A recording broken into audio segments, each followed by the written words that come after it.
எவ்வளவு உயர்வான சிந்தனை இந்த மண்ணிலிருந்து உருவாகியிருக்கு. அந்த மண்ணை போற்றி பாதுகாத்து கொண்டிருக்கிறது நம்ம கோரக சித்தர்.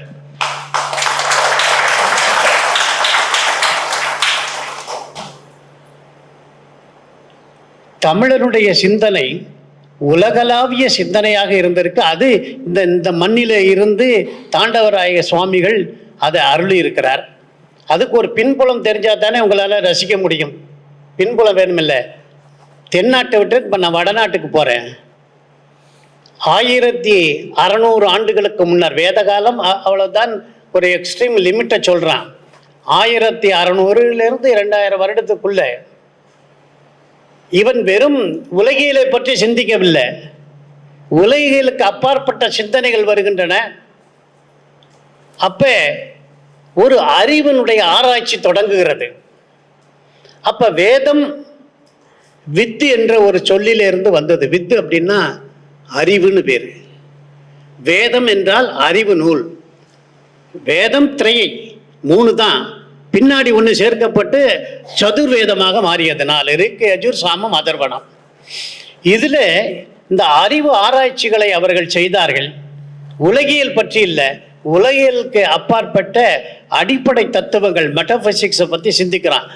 எப்படி இந்த உயிர், இதை படைத்த கடவுள் யார் என்றெல்லாம் சிந்தனை வருகிறது. அப்படி சிந்தனை வரும் பொழுது விளக்கம் வேதம் இன்னதுதான் சொல்றது அப்படிங்கிறது தெரியல. உடனே பல ஞானிகள் இந்த உலகியலோடு இருந்தோம்னா இதை சிந்திக்க முடியாது என்று சொல்லி கானகத்துக்கு போறாங்க. காட்டு பகுதிக்கு, அடர்ந்த காடுகளுக்குள்ளே மரங்களுக்கு கீழே அமர்ந்து உயரிய சிந்தனையை பற்றி சிந்திக்கிறார்கள். அவர்கள் சிந்தித்த அறிவை தன்னுடைய சிஷியர்களுக்கு சொல்றாங்க. அதற்கு பேரு உபனிஷத். உபனிஷத் அதாவது sitting under a tree and getting the knowledge from guru. குருவிடம் அமர்ந்து கேட்கும் அறிவு, பேரறிவுக்கு பேரு தான் உபனிஷத் என்று பெயர். குருவின் முன்னே அமர்ந்து கேட்கக்கூடியது. அப்ப இந்த குருவானவர்கள் இதுதான் வேதம் சொல்லுகிறது என்று சொன்னார்கள். அந்த உபனிஷத்து உயர்ந்த கருத்துக்களை சொன்னது. 108 உபநிடதங்கள் வரை இருக்கு. அதில் முக்கியமாக 18 உபனிஷத்துக்கள் ரொம்ப முக்கியம். இந்த 18 உபநிடதங்களும் சின்ன சின்ன வார்த்தையா சொல்லிட்டு போகுது. தத்துவ ஞானத்தை பற்றி சிறு சிறு வாக்கியங்களை சொல்லிட்டு போறது. உதாரணமாக சாந்தோக்கிய உபனிஷத், பிரகதாரண்யக உபனிஷத் என்றெல்லாம் சொல்லிக்கிட்டே போகுது. என்ன சொல்லுது? அகம் பிரம்மாஸ்மி, தத்துவம் அசி, பிரஜானம் பிரம்மா. இதெல்லாம் வடமொழியில் இருக்கக்கூடியது.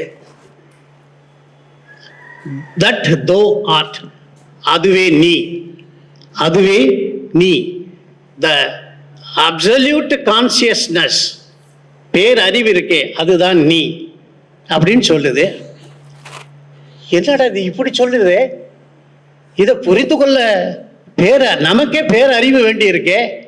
தத்துவமசினா என்ன, அகம் பிரம்மாஸ்மினா என்ன, இதை சொல்லிட்டான் அந்த ரிஷி.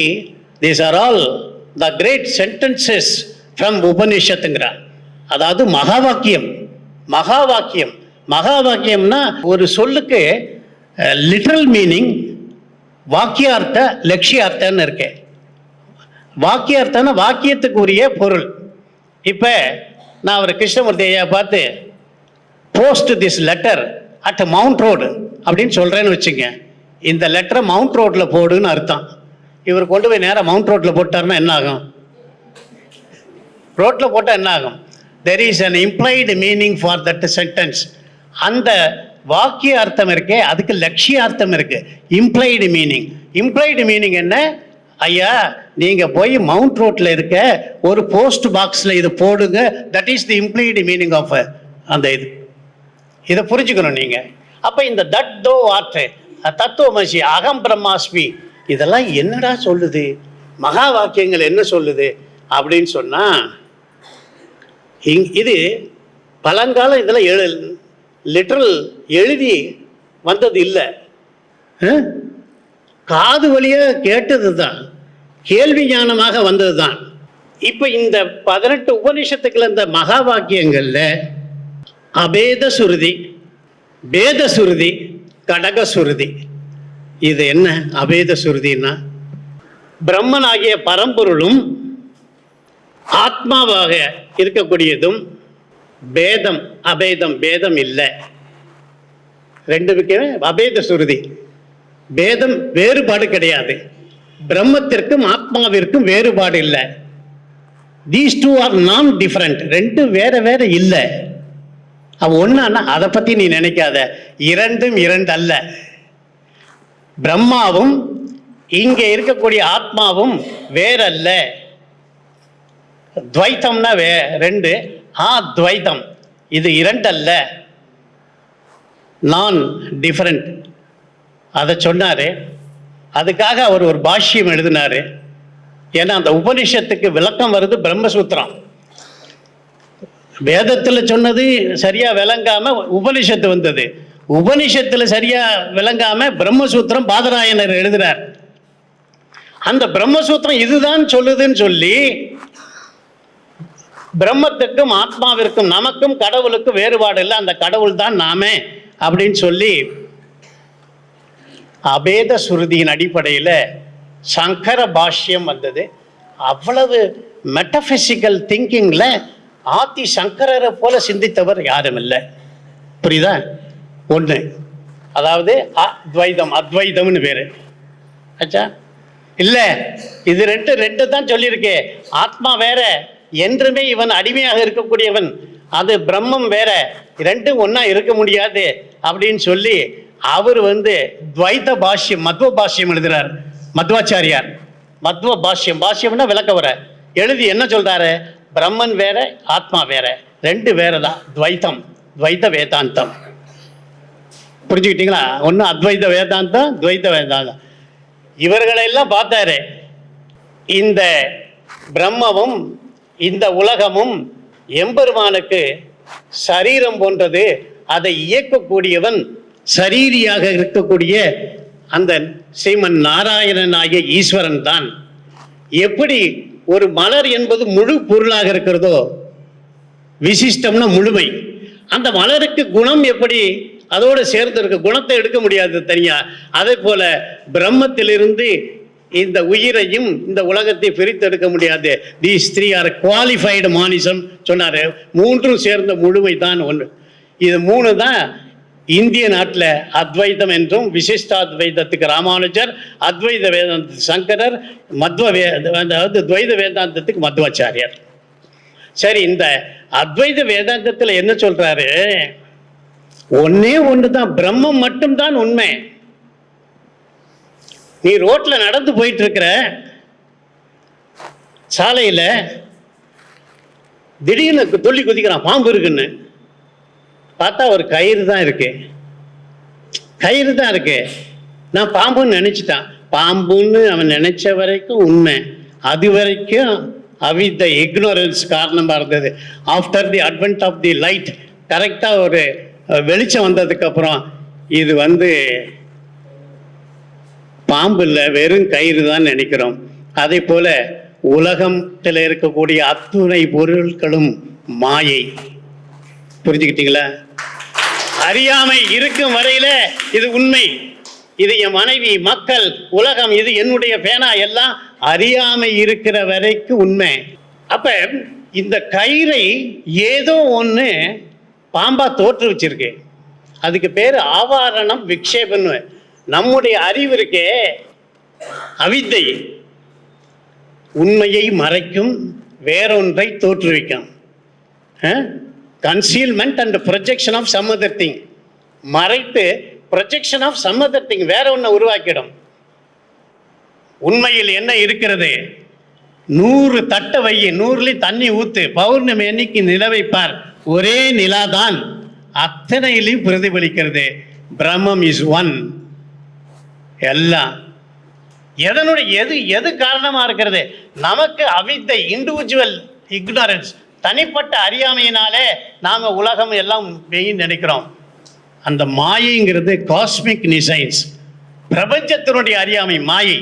அந்த மாயை என்ன பண்ணுது, நம்மளை மாயா தோற்றத்தில் கொண்டு தள்ளிடுது. புரியுதா? கொஞ்சம் தண்ணி கொண்டு வான்னு சொல்கிறேன் பகவான் கிருஷ்ணன். உடனே நாரதர் இறங்கி ஒரு 10 அடி போகிறான். ஒரு அழகான பெண் இருக்கிறான். உடனே அவளை கல்யாணம் பண்ணுறான், குழந்தை பிறக்குது, எல்லாம் ஆத்தோடு அடிச்சுட்டு போகுது. கதையை விரிவாக சொல்லலை, ஆத்தோடு அடிச்சுட்டு போகுது. இவனும் ஆற்றுல போகிற மாதிரி இருக்க, கிருஷ்ணா கிருஷ்ணான்னு கத்துறான். என்னப்பா, உன்னை தண்ணி தானே கொண்டு வர சொன்னேன்.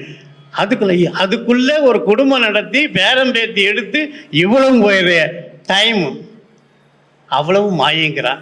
மாயை தான் என்ன அப்படின்னா, நீ அறியாமையில் இருக்கும் வரை அது உண்மை, அறிவு வந்து விட்டால் அது பொய்.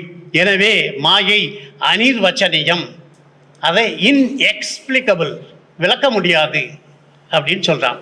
இந்த வாதத்திற்கு பேர் விவர்த்தவாதம்னு பேர். விவர்த்தவாதம்னா அதாவது காரண காரியம்னு தத்துவத்தில் இருக்கு. காரணம் மட்டுமே உண்மை, காரியம் அனைத்தும் மாயை. புரிஞ்சுக்கிட்டீங்களா? பிரம்மம் மட்டுமே உண்மை, மற்றக்கூடிய அனைத்துமே ஒன்லி ரிஃப்ளெக்ஷன், அதனுடைய தோற்றம்தான். இந்த அத்வைத கருத்தை மாயாவாதம் என்று பெயர்.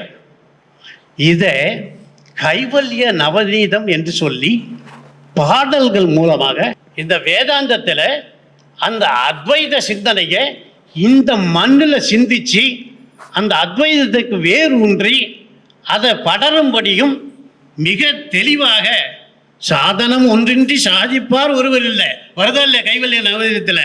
உனக்கு சாதனை இல்லைன்னா நீ எதையும் சாதிக்க முடியாது.